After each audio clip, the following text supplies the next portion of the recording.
Hola y bienvenidos a otro video, otro episodio de Cosmovisión.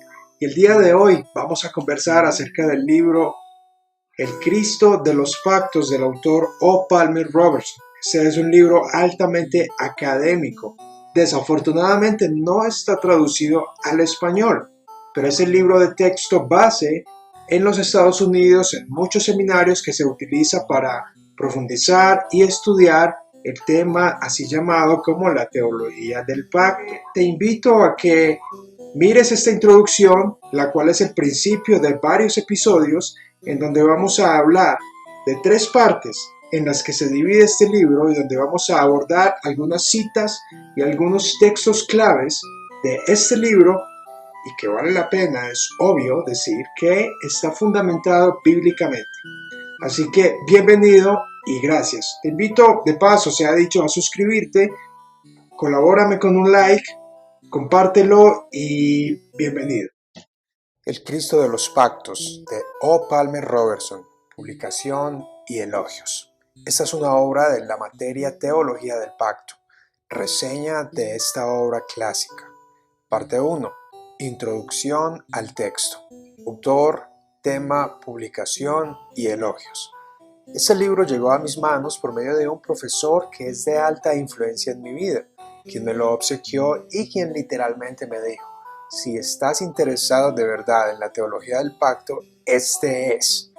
Y para los que me ven o escuchan por primera vez, este término de teología del pacto se refiere a un campo de estudio de la teología que está ligado con la teología bíblica. Este busca identificar, profundizar y enseñar de manera consistente el gran tema dominante de la Biblia, al subrayar la importancia de los pactos pensados, iniciados y ejecutados por Dios en las Escrituras. Pero no te preocupes, porque precisamente el propósito de esta reseña es la de explorar algunas de estas definiciones que estoy seguro te ampliarán el panorama acerca de este asunto. ¿Y qué mejor forma de hacerlo si no es con este clásico? El autor, el Dr. O. Palmer Robertson, quien fue profesor en algunos seminarios de renombre como el Reformado de Westminster, el Covenant, Knox y en la Universidad Bíblica de Uganda, el libro presente fue publicado en el año de 1980 y, según he escuchado, es muy utilizado actualmente como libro de texto y referencia académica a la hora de estudiar la materia de la teología del pacto. Por ejemplo, en la aplicación para dispositivos móviles del Seminario Reformado Teológico RTS de los Estados Unidos, se pueden escuchar las lecciones de teología del pacto en inglés gratuitamente por el Dr. Ligon Duncan, y que se ha dicho de paso que sus conferencias están basadas en el libro del cual estamos hablando hoy. Mejor dicho, él enseña este libro durante sus lecciones de clase. El tema pues del libro es magnífico, o sea, yo sé que esta reseña le va a encantar y va a generar mucho interés dentro de estudiantes de teología, seminaristas y docentes. Por esta razón espero poner a su disponibilidad algunas frases y comentarios que voy a citar durante esta serie para que usted las utilice libremente. Vale la pena aclarar que esta traducción de estas citas no es oficial, sino que son de mi autoría. Seguramente que en inglés y holandés, de hecho en español, hayan muchas otras que aborden el mismo tema dentro del mercado y dentro de la oferta teológica. No obstante, El Cristo de los Pactos de Palmer Robertson es un libro altamente reformado, repleto de citas que hacen alusión a los tratados del Medio Oriente Antiguo, su forma, importancia y, por si fuera poco, de manera elocuente, los elementos que componen estos pactos y cómo la esencia de estos mismos fluye como el humo de una fogata a través de pasajes bíblicos diversos desde el Pentateuco, los Salmos, los Profetas y el Nuevo Testamento.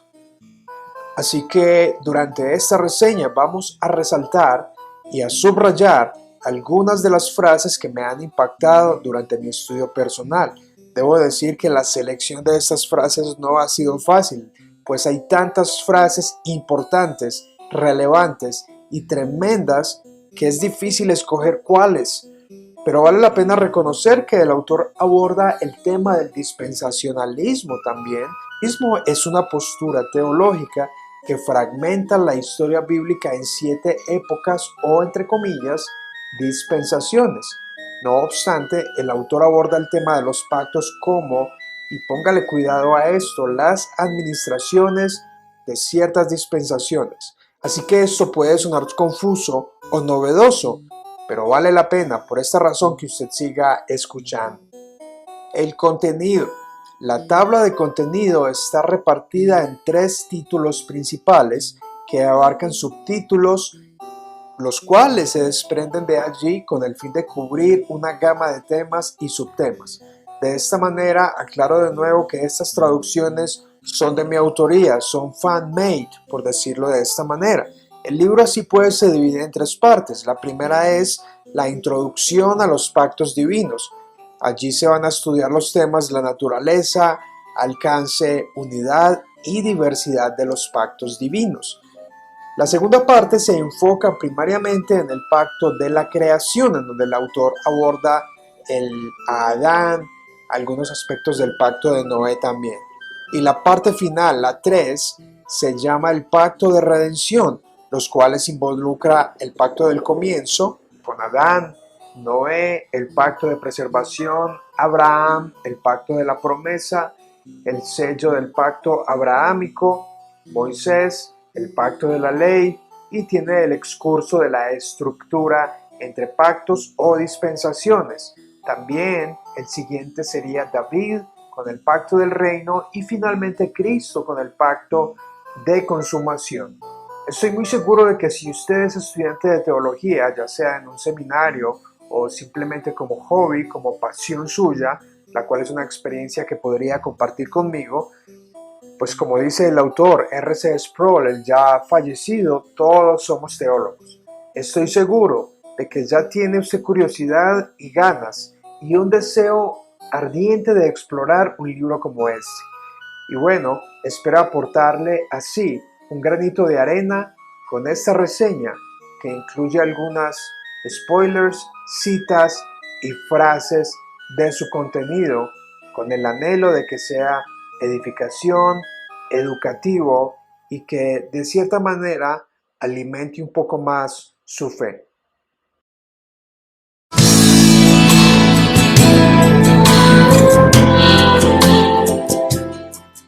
El Cristo de los Pactos, episodio número 4, una reseña por Anderson del autor O. Palmer Roberts. En este episodio hablaremos del pacto de redención y de consumación, desde Adán hasta Cristo, como profeta, sacerdote y rey.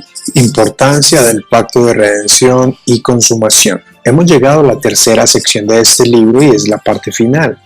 Y en la tercera sección, de donde estamos haciendo esta breve reseña, extrayendo algunas frases y citas del libro, la obra nos ilustra en los siguientes temas en relación con el pacto. Estudiar la primera sección sin la segunda y la tercera, o estudiar la tercera sin antes explorar en detalle las primeras. Esto es un material que merece caminar por él sin afanes y con paciencia. Citaré al autor Robertson dentro de la introducción de esta sección, donde él afirma: una superposición adicional de estas 2 administraciones pactuales, entre paréntesis pacto de creación y redención, se pueden ver en que el hombre continúa siendo responsable de operar dentro del contexto de las responsabilidades originales dadas a él antes de su creación. En otras palabras, el hecho de que el hombre haya pecado no lo exime de hacer lo que le toca hacer antes de haber pecado. Comencemos con nuestro top. Número 1. Dios habla a Satanás y a la mujer y al hombre, siguiendo el orden de su deserción de deslealtad al Creador. Esta sección es talentosamente elaborada. Es una exposición detallada de Génesis 3, 14 y 15. El autor exprime estos versículos para puntualizar la manera en que la caída tuvo lugar y en ese mismo orden Dios confronta a cada uno de los involucrados en el mismo orden de responsabilidades, pues el orden de autoridad establecido por Dios en el jardín fue primero con el hombre, luego la mujer y luego los animales. No obstante, en la tentación de capítulo 3, los órdenes en la humanidad ahora se ven tergiversados o invertidos. Dios mismo perpetuará una guerra continua. De ahí que la guerra espiritual no es iniciada por Satanás como si fuese el archienemigo de Dios. Tampoco que Satanás compite por el poder con Dios como si fueran dos contrincantes iguales. Más bien, misteriosamente, el plan divino es iniciar una guerra contra Satanás. Y esta guerra sería por medio de la descendencia de la mujer. Además, en esas mismas líneas, el autor desarrolla un pensamiento que busca analizar las maneras en que Satanás hace la guerra. Esto es por medio del engaño, al herir en el talón o el calcañar. No obstante, estos ataques jamás serán determinantes, pues el golpe final va en la cabeza de la serpiente, lo cual es un eco a lo que Adán debió hacer justo cuando la serpiente comenzó a hablar con su mujer. Para ilustrar un poco esta sección voy a tomar prestado un ejemplo de un amigo. Imagina que alguien te golpea con un bate de béisbol en tu pierna. Este golpe puede que te duela mucho y te derribe, pero podrías recuperarte y regresar al juego. Ahora imagina que con el mismo bate de béisbol alguien te dé un golpe en la cabeza. Bueno, muy seguramente no vivirás para contar. Número 3. La maldición del imbalance marital establece un estilo de vida en la mujer. A medida que ella perpetuamente tratará de poseer a su esposo, él responderá con un dominio excesivo. Cuando el hombre fracasa en el pacto de la creación, hay desafíos que son evidentes hasta hoy en nuestro diario vivir. Esta es la batalla de los sexos. El deseo de ambos será por dominarse el uno al otro. Entender esto a la luz de las palabras de San Pablo, de someternos unos a otros en Efesios capítulo 15, ha de darnos consejos poderosos para la vida matrimonial aquí en la tierra, pues el matrimonio es el lazo de dos pecadores. Número 4. El tomar la vida del homicida refuerza lo sagrado que es la vida humana y preserva la raza humana para la multiplicación futura. Este poder de la espada, ahora por primera vez en las manos de los hombres, aterroriza al potencial malhechor y refrena su actividad consciente de impiedad. Aquí el autor está exponiendo la sección del pacto de Noé. El autor desarrolla la continuación del pacto de la creación al establecer que éste hace posible la preservación del planeta justo después del diluvio y se puede apreciar los primeros indicios de la pena capital, el guiño a la ley del talión, en el cual el hombre o animal que mate a un hombre debe morir por la mano de un hombre. Estas son ideas que más adelante se desarrollan en el Pentateuco por medio de Moisés en términos de un gobierno nacional con sus ancianos y jueces. Típicamente muchos teólogos hacen un puente entre este pasaje y Romanos capítulo 13, con el fin de crear una defensa a la dignidad humana y la pena capital. Irónicamente, en nuestros días se apela a los derechos humanos para evitar al máximo la pena capital. No obstante, los derechos humanos se quedan mudos y sin derecho de hablar ante el derramamiento de sangre inocente. Número 5. Pero la muerte de Cristo, el hacedor del nuevo pacto, proveyó redención de las maldiciones incurridas debido a la violación del antiguo pacto.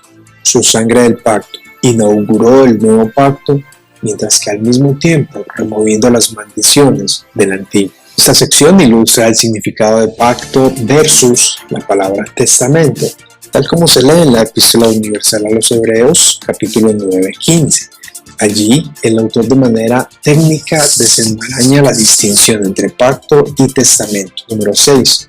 El hijo de 8 días será circuncidado. Esto involucra al infante de 8 días de edad y por tanto enfatiza el principio de solidaridad entre los padres y los hijos dentro de la relación pactual. La circuncisión simboliza la inclusión en la comunidad pactual establecidas por iniciativa de la gracia de Dios. Esta sección trata del pacto con Abraham y las señales de este. El principio de solidaridad pienso que no es un concepto muy escuchado dentro de nuestros círculos cristianos, infortunadamente, pues es un principio muy práctico que viene como consecuencia lógica al observar los elementos de los pactos presentes desde Adán hasta David. Este estudio incluye a los hijos y nietos representados por sus padres al momento de ser circuncidados, lo cual a la vez sirve como símbolo de la necesidad de una limpieza del alma. Básicamente, Dios manda a Abraham a que elija por sus hijos y a que su descendencia sea incluida dentro de la comunidad del pacto que apenas iniciaba con él. Eventualmente, Palmer Robertson desarrolla esta idea dentro de la Pascua años más tarde y el Éxodo al atravesar el Mar Rojo con las aguas que se dividen. De cualquier modo, este texto promueve el cuidado, responsabilidad e inclusión de los hijos dentro de la comunidad de los redimidos. Es como si, entre comillas, fueran creyentes hasta que se demuestre lo contrario. Aunque sé que dentro de las filas de nuestras denominaciones los hijos son, abro comillas de nuevo, pequeños depravados, hasta que se demuestre lo contrario. El autor continúa pues esta sección con pasajes de Filipenses 3, Colosenses 2, y él declara: la circuncisión bajo el antiguo pacto es reemplazada por el bautismo bajo el nuevo pacto. El rito de purificación de un pacto es reemplazado por el rito de purificación del otro. Número 7. La interconexión entre el trono de David y el trono de Dios, entre el Hijo de David y el Hijo de Dios, encuentran un marco apropiado en este contexto histórico. Aquí, después de exponer y detallar los elementos esenciales, la naturaleza y las circunstancias del pacto con Adán, la creación, Noé, Abraham y el pacto de la ley, Robertson avanza con su progresión hasta el pacto de David. Aquí hace referencia al Salmo número 2 y al segundo de Samuel capítulo 7, en donde ahora el pacto de Dios involucra un mediador que cada vez refleja de manera más clara el gobierno divino por medio de la monarquía en un pueblo establecido dentro de la zona geográfica de la tierra Canaán, donde por supuesto se establece su cuartel general en Jerusalén. Y aquí cabe la expresión que afirma que el reino de Dios es el pueblo de Dios en el lugar de Dios bajo el dominio de Dios. Número 8. Ahora el pueblo de Dios ya no son habitantes en tiendas o carpas, siempre de un lado a otro, peregrinos sin una habitación permanente. En lugar de eso, ahora son habitantes de un reino, establecidos y seguros. Ya Israel no esperaba la vanidad del reino. En un sentido muy real, el reino de Dios había llegado. Este pasaje nos permite apreciar que el pueblo de Dios pasó de un jardín a un tabernáculo, a un templo y luego a una ciudad. Número 9. Así como el sacerdocio levítico anticipaba el permanente sacerdocio de Jesucristo, y así como Moisés y su escuela de profetas anticipaba al profeta por excelencia, asimismo David y su trono anticipaban el benéfico reinado del Mesías que habría de venir. Y es en el contexto del fracaso de la línea davídica que esto debe comprenderse. Inherente a todo tipo del Antiguo Testamento está presente la insuficiencia que demandaba por el cumplimiento más perfecto.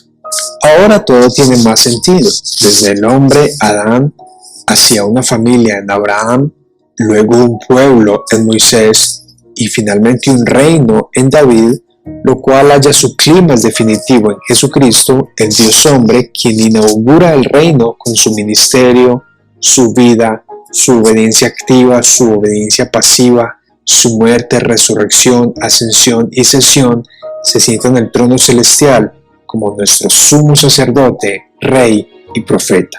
De manera simple, mejor dicho, nadie podía cumplir las demandas de la ley, la obediencia activa y la obediencia pasiva, y la propiciación, tal como Jesucristo logra hacerlo.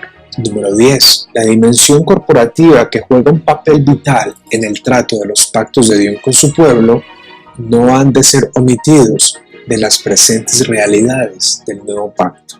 Conclusión. Merece preguntarnos lo siguiente: si en todos y cada uno de los pactos de Dios con los hombres en la historia bíblica está presente el concepto de solidaridad, es decir, de representación, en los cuales un hombre se pone en lugar de la humanidad entera, otro en lugar de sus descendientes y otro en lugar de un pueblo, los cuales a su vez son responsables de comunicar las bendiciones o maldiciones de los pactos divinos. ¿Por qué habría de cambiar esto en el nuevo pacto? Es una pregunta que aún me hago al ver el individualismo en nuestras congregaciones disfrazado con la frase, entre comillas, la salvación es personal. Quizás sea tiempo de cuestionar este dicho y muchos otros que hacen del Evangelio y la vida cristiana algo meramente espiritual y limitado a la esfera personal. Y bien, espero que estas frases te hayan gustado, sean de edificación, te generen inquietud, aprendas algo sobre este maravilloso libro. La verdad, aunque tengo muchas más frases subrayadas en mi libro, no ha sido fácil seleccionarlas debido a la calidad académica de ellas y que también no me siento bien citando más. Creo que esta es suficiente para dejar una inquietud, un sabor, una prueba de lo que es este material. Ha sido divertido, ha sido repasar algo muy bueno, muy edificante, muy apasionante y espero que para ti también. Esta reseña es más una semilla para animarte e ir más allá, incentivarte a adentrarte en el increíble, maravilloso y aventurero tema de la teología del pacto. Hasta la próxima.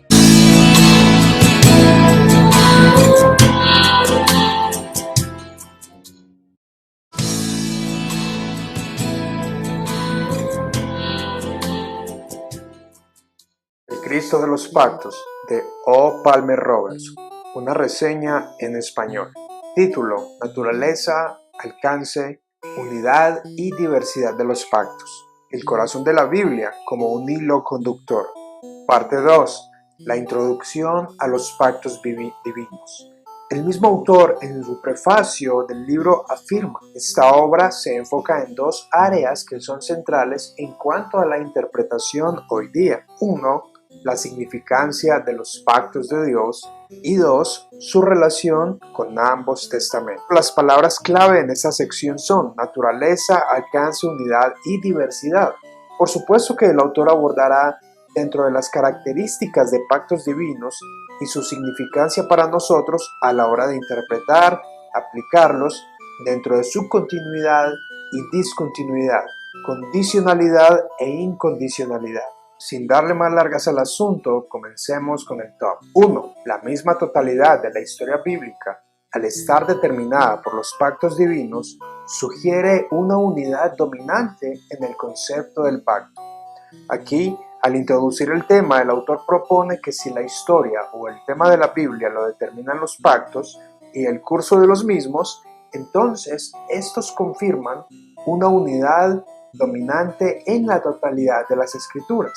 Esto me recuerda a otro librito de los autores Michael Brown y Zach Keeley que titula Lazo Sagrado, explorando la teología del pacto, donde ellos afirman: es seguro afirmar, por tanto, que un pacto es un aspecto vital de la escritura. De hecho, es más preciso afirmar que el pacto es la misma materia prima de la Biblia, es el marco divino elegido para la escritura. Número 2. Un pacto es un lazo de sangre soberanamente administrado. Cuando Dios entra en una relación pactual con los hombres, Él soberanamente instituye un lazo de vida y de muerte. Un pacto es un lazo de sangre o un lazo de vida y muerte, el cual es soberanamente administrado. Vale la pena abrir un paréntesis acá y reconocer que algunos de sus tecnicismos inusuales. Por eso aquí Robertson procede a entrar con una definición contundente de lo que es un pacto bíblico. Solo me imagino los así llamados ministros del Evangelio de la Prosperidad como ellos definen un pacto. Este libro bíblicamente expone que los hombres jamás se han atrevido a proponerle a Dios entrar en pacto con ellos, pues los hombres no quieren ser recipientes de las consecuencias que acarrea quebrantar un pacto hecho bajo lazos de sangre y de muerte. Número 3. El elemento formalizante esencial para el establecimiento de todos los pactos divinos en la Escritura es una declaración verbalizada del carácter del lazo siendo establecido. Dios habla para establecer su pacto. Él habla lleno de gracia para comprometerse a sí mismo hacia sus criaturas y para declarar los fundamentos sobre los cuales va a relacionarse con su creación. En esta sección el autor enfatiza la esencia de un pacto, en donde hace referencia a sus expresiones bíblicas equivalentes como son juramentos, señales y compromisos. Número 4. Un juramento vinculante puede suceder en una variedad de formas. Juramento verbal, acción simbólica, pueden incluirse el compromiso verbal, el consumo de una cena, el establecimiento de un memorial, el ofrecimiento de un sacrificio. En estos casos, el juramento se intercambia con los pactos y el pacto con el juramento. Con una amplia variedad de citas bíblicas de Génesis, Éxodo, Deuteronomio, Ezequiel y Reyes, el autor puntualiza las expresiones intercambiables de un pacto. En nuestras Biblias, algunos pasajes leen que el Señor hizo juramento o juró, lo cual, de acuerdo a Robertson, es equivalente a la promulgación de un pacto y a la vez hace referencia a sacramentos como la Santa Cena y en el Antiguo Pacto la Pascua como aquel elemento que formalizaba el pacto. Creo que esto es muy similar a cuando se cierra una reunión de negocios entre corporaciones. Por lo general se hace con una cena o con una fiesta. 5.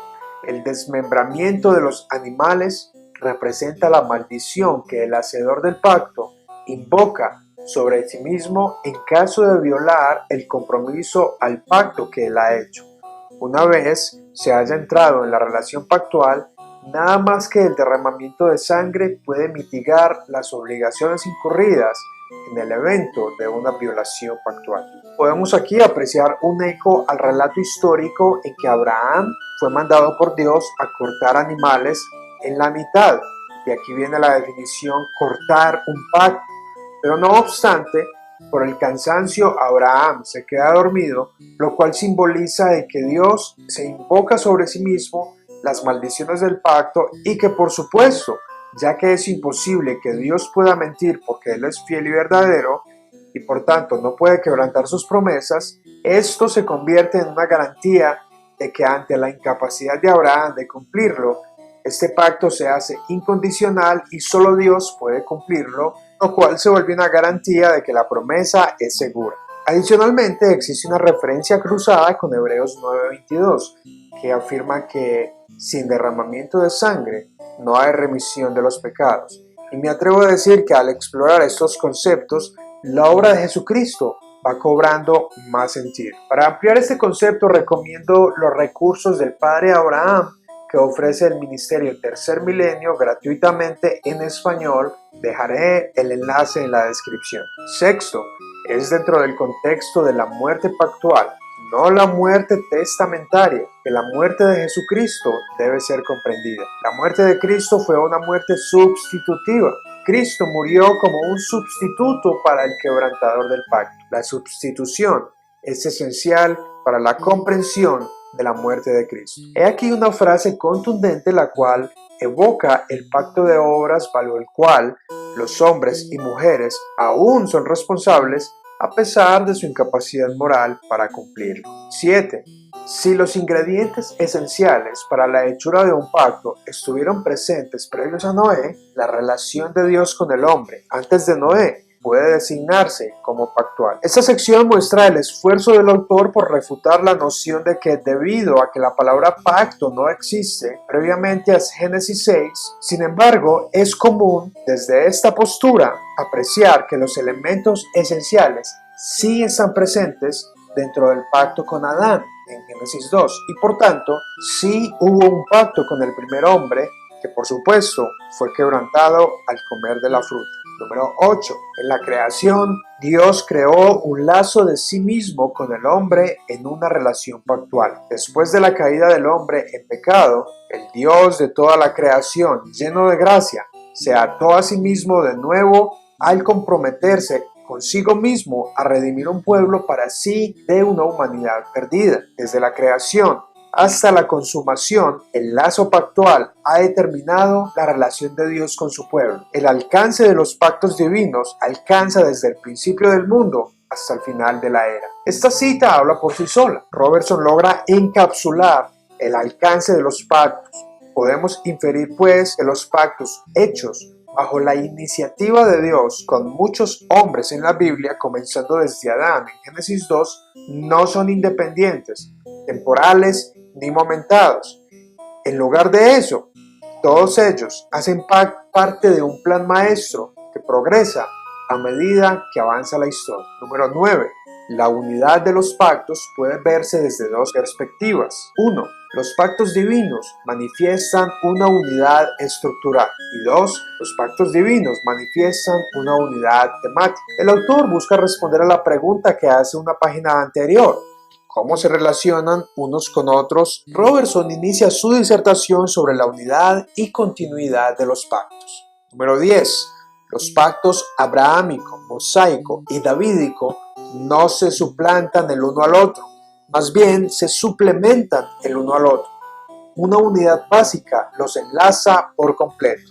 En lugar de borrar y comenzar cuenta nueva, Dios guía sus propósitos originales hacia un nivel más alto de realización. Aquí, basado en pasajes de Oseas, Jeremías, Salmos y Lucas, Robertson busca demostrar la unidad estructural de los pactos, cada uno unido a otro por un eslabón de continuidad y unidad temática y estructural. Al estudiar este tema hay que prestar mucha atención para poder extrapolar los elementos esenciales del pacto en cada evento en que hay un pacto en la Biblia. Número 11. De manera notable, el profeta Ezequiel combina alusiones al pacto abrahámico, mosaico y davídico. Vale la pena notar, no olvidar de que Ezequiel escribió durante la época del exilio de Babilonia, es decir, muchos años después de la ley de Moisés y muchos años después de David.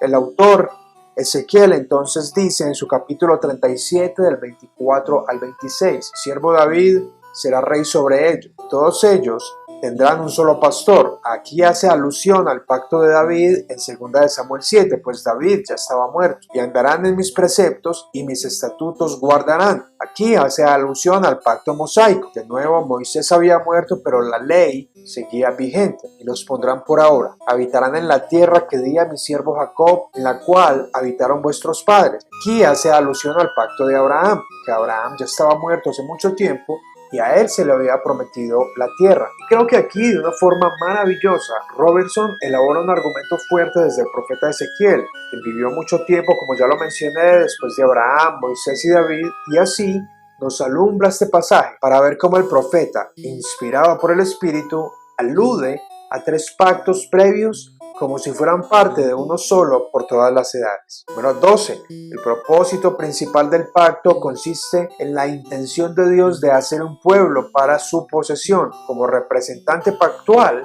David sustituye por el todo del pueblo, porque él le pertenece al Señor. Todo el pueblo le pertenece al Señor. La esencia del pacto se encuentra su cumplimiento a través de la relación íntima de Dios con el heredero del trono David. Para concluir esta sección, el texto avanza mostrándonos el progreso de los pactos desde la creación hacia Abraham, el pacto cortado, entre paréntesis, a muerte y sangre. Finaliza Palmer esta sección con broche de oro diciendo: en la persona de Jesucristo, los pactos alcanzan unidad corporal, porque Jesús, como el Hijo de Dios y mediador del pacto, no puede ser dividido. Los pactos no pueden ser divididos. Él mismo garantiza la unidad de los pactos, pues Él mismo es el corazón de cada una de las varias administraciones pactuales. Bien, y a manera de conclusión, definitivamente esta sección está repleta de un contenido altamente bíblico, teológico y académico. Sin importar cuál sea nuestro trasfondo, merece la pena elogiar esta obra que no solo tiene los atributos ya mencionados, sino que además es cristocéntrica. Su disertación del pacto de obras y el pacto eterno son magníficos. Sus referencias y alusiones bíblicas son fenomenales, y no únicamente ellos, sino la diversidad que el autor añade sobre la diversidad de los pactos. A continuación les comparto la página 62, en donde hábilmente en esta imagen vemos un vislumbre de cómo se puede contemplar el diseño de estos pactos. Número 13. Ciertamente la diversidad existe dentro de las varias administraciones de los pactos. La diversidad enriquece la maravilla del plan de Dios para su pueblo, pero al final la diversidad se combina en un único propósito, dominando las épocas. Es mi deseo y esperanza que por medio de este breve top de frases, créame que es breve, pueda compartir lo que yo he recibido, lo que he aprendido, y que podamos considerar perlas preciosas, escondidas a plena luz del día en las páginas de la Biblia, y que al final de cuentas el pacto de la creación encuentra su cumplimiento en la consumación. Las varias administraciones no se reemplazan una con la otra, sino que la expanden, y que Cristo, la personificación del nuevo pacto, en él se encuentra el cumplimiento de todos los propósitos en los pactos divinos.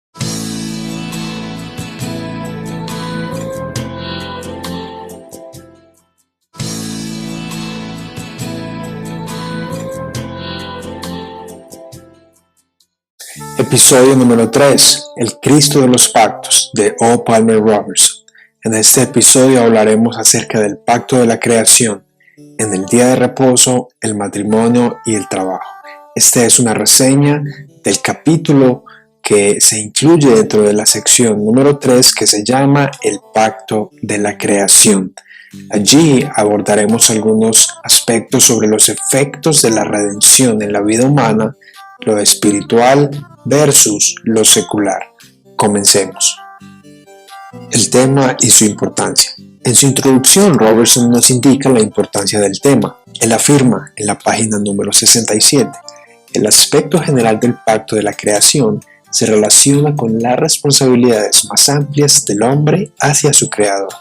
El aspecto focal del pacto de la creación se relaciona con la responsabilidad más específica del hombre, surgiendo desde el punto especial de la libertad provisional o prueba instituida por Dios.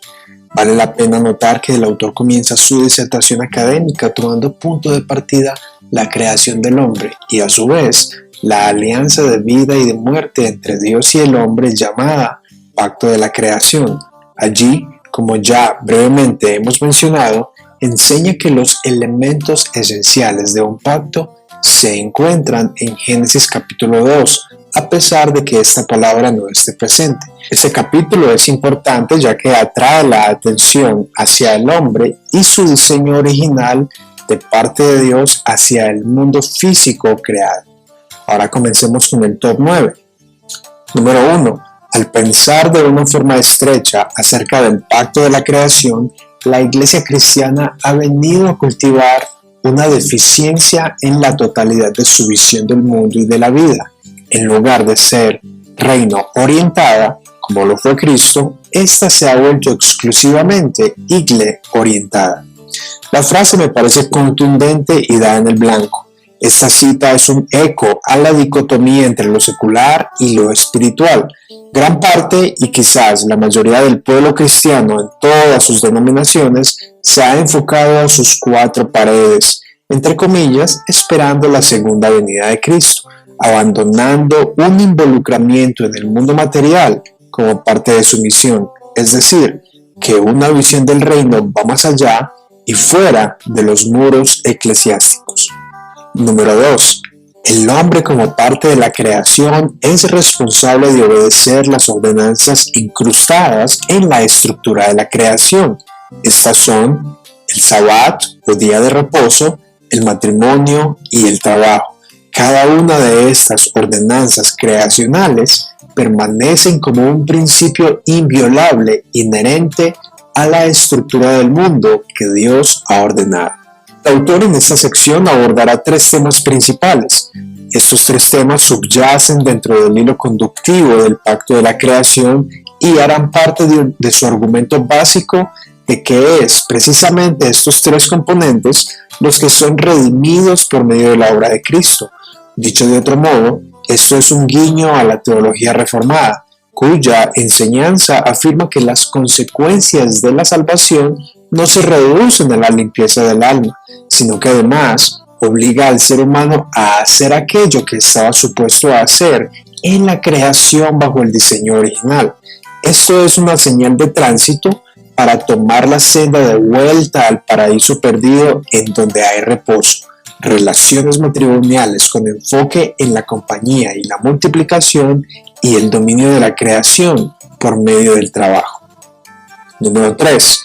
Un amplio entendimiento del rol del Sabbat en el origen, la historia y la escatología del mundo provee de un marco para comprender la significancia del Sabbat para el nuevo pacto. El reposo siempre permaneció delante del pueblo de Dios. Es evidente que este pasaje del autor nos refuta la noción de que el día de reposo está confinado al Antiguo Testamento. En lugar de ello, el autor ampliamente detalla el hecho de que el día de reposo es más que un día en la semana, es un concepto, una esperanza a la cual la humanidad y específicamente los redimidos de Dios quedaron sujetos después de la entrada del pecado. Por algo Jesucristo afirma: les daré descanso para vuestras almas. Y es precisamente el tema que impulsa al autor de Hebreos en el capítulo 3 y 4 al hablar acerca del día de reposo, o mejor, del reposo que aún espera a aquellos que perseveren hasta el final. Número 4. La creación origina al pueblo de Dios. La redención recrea al pueblo de Dios. El actual creyente en Cristo no cumple con el patrón sabático del pueblo del antiguo pacto. Este no trabaja los primeros 6 días con la mirada esperanzadora del día de descanso. En lugar de hecho, él o ella comienza la semana regocijándose en el día de reposo que ya ha sido logrado en el evento cósmico de la resurrección de Cristo. Así, él o ella entra gozosamente en los 6 días de labores confiados de éxito a través de la victoria que Cristo ha ganado. Pienso que esta sección es transformadora. Nuestra manera de pensar acerca del trabajo y los lunes especialmente puede ser cambiada de forma radical y positiva por medio de estas palabras. Nuestra cultura y ética laboral podría dar un giro de 180 grados si tan solo nos levantamos de nuestras camas con ánimos, moral, ideas y alegría para trabajar, siendo conscientes de que cada día es un reposo para nosotros gracias a que hemos reposado de nuestras fatigas en Cristo. De esta manera, cada día es visto como una oportunidad, no una carga, entre comillas, secular que hay que cumplir. Hay mucho más que decir acerca de esto, pero te dejo la inquietud. Número 5. La distinción de la mujer indica que ella no es menos significante que el hombre con respecto a su persona. Igualmente, junto con el hombre, ella es portadora de la imagen y semejanza de Dios. Únicamente como igual, en condición de personalidad, podría la mujer corresponder al hombre. Esta sección aborda temas como la unión sexual, intimidad y alianza entre el hombre y la mujer, no como un acto único, sino continuo durante la vida. El autor también aborda el divorcio citando a Jesucristo y su aplicación de Génesis 2. Adicional a esto, el autor incluye un pie de página para explicar que la expresión idónea o correspondiente en el hebreo se deriva de una palabra que comunica la idea de algo que está al frente de o cara a cara con algo más, y explica en ese sentido que el término sugiere igualdad de persona. Es desafortunado que en la historia y en muchas culturas la mujer haya sido tenida como un ser inferior. Por ejemplo, en China, con la política de un hijo por familia, han sido miles, quizás millones, las niñas que han sido abortadas y abandonadas en el mercado al nacer simplemente por ser mujeres. Pero a la vez es desafortunado también que muchos hombres padezcan de la llamada masculinidad tóxica como una forma de ataque por el hecho simple de ser hombres. El punto es que desde el principio Dios ha hecho al hombre y a la mujer como portadores intrínsecos de la misma dignidad, creados para trabajar en pro de la multiplicación y el dominio de la tierra como servicio a Dios. Número 6. El descanso significativo puede experimentarse en la creación únicamente dentro del contexto de una labor significativa. La Biblia nos guía a través del patrón de trabajo que Dios ha establecido para los hombres desde la creación, poniéndose Dios como ejemplo de trabajar 6 días y reposar al séptimo. Allí también declara que gran parte del problema de las dificultades económicas se deben tanto a ignorar los 6 días de un trabajo bien hecho, como también al ignorar el día de descanso hecho para el hombre. Número 7. El hombre hecho a la imagen propia de Dios tiene la exclusiva responsabilidad de someter la tierra y gobernar sobre toda criatura viviente. Este sometimiento involucra el llevar a cabo todo el potencial dentro de la creación, lo cual ofrecerá gloria al Creador.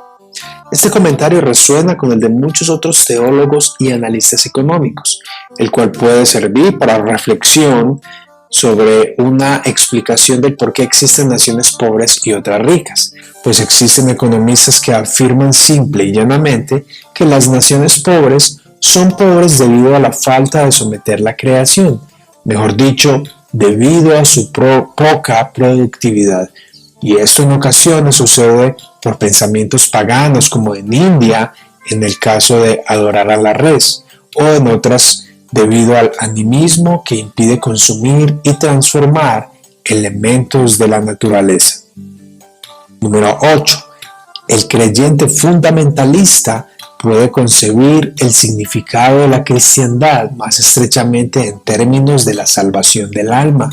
Muy a menudo, este podría fallar al considerar adecuadamente el efecto de la redención en la totalidad del estilo de vida del hombre en el contexto de un pacto plenamente aceptado.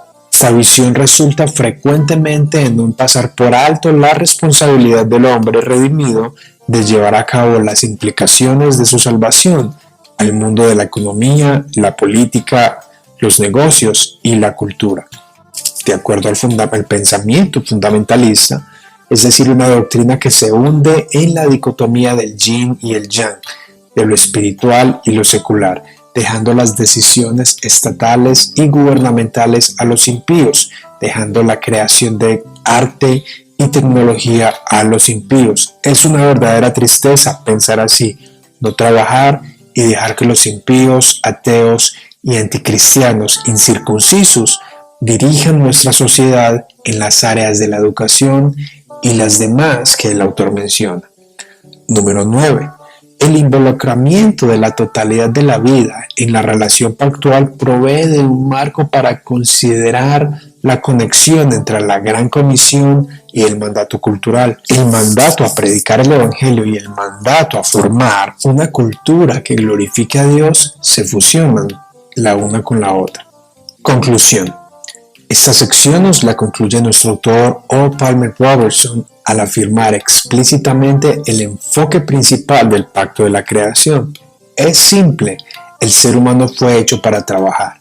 El trabajo no es un castigo de Dios ni una maldición, pero el pecado ha acarreado consecuencias económicas al trabajo del hombre, como son la escasez y la dificultad para someter la tierra. Si el primer hombre Adán hubiese tenido éxito al obedecer a Dios, no comiendo del árbol del conocimiento del bien y del mal, y así cumpliendo con el pacto de la creación, entonces la bendición de Dios, bajo la provisión más amplia del pacto de la creación, estaría asegurada, afirma Robertson. Sin embargo, no fue así. No obstante, Dios redime nuestro trabajo, educación, planes, emprendimientos y deseos. Espero que esta sección te aliente, anime y te dé moral en tus labores. Cualquiera que sea tu vocación, sirves a Dios con ella. Para eso fuiste hecho. Y si eres alguien a quien no le gusta trabajar, entonces con todo el amor te digo que debes arrepentirte y regresar al diseño original. La salvación no se limita a tu alma. Dios no nos hizo para depender de otros ni del Estado, mucho menos. El que no trabaja, que no coma. Y cada uno sepa trabajar para no depender de nadie. enseña San Pablo en su epístola a Tesalónica.